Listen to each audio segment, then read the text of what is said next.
Здравейте, приятели!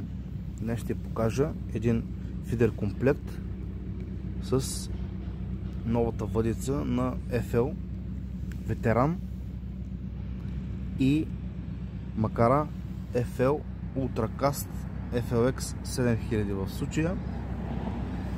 Сетът стана много красив, много готин, много военен. С това камуфлажно зелено става супер як комплект. Нека да ви кажа малко повече за въдицата. Фидера е изработен от карбон. Дръжката е от ева материал, скосена на две места, за да пасва идеално на ръката. Фидерите са налични в две акции, до 100 грама и до 150 грама. А дължините варират от 3,30 метра до 4,20.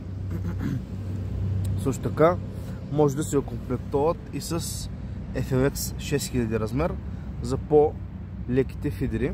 Това са фидери за дистанция, тези, които са до 150 грама акция. Другите са по-мекички и по-удобни за лек риболов. Искам сега да ви събера въдицата, да изгубя, за да видите как изглежда самия сет.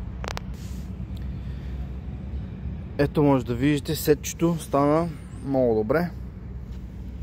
Камуфлажно зелено, макарата, фидера, много красив.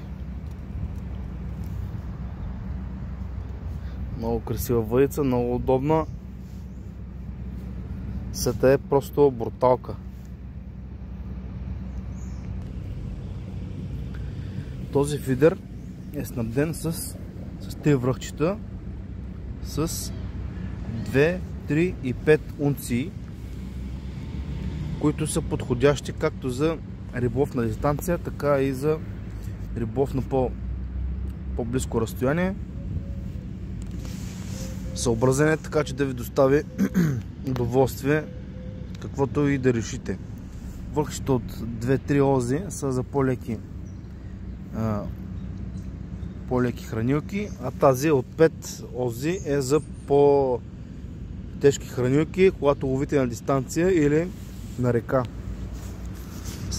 Комплектът е измислен много добре и си мисля, че ще ви допадне супер много. Към него включваме и подарък влакно и безплатна доставка. Имаме размери. Така че това от мен за сега. Чао, банда, и респект да фиш!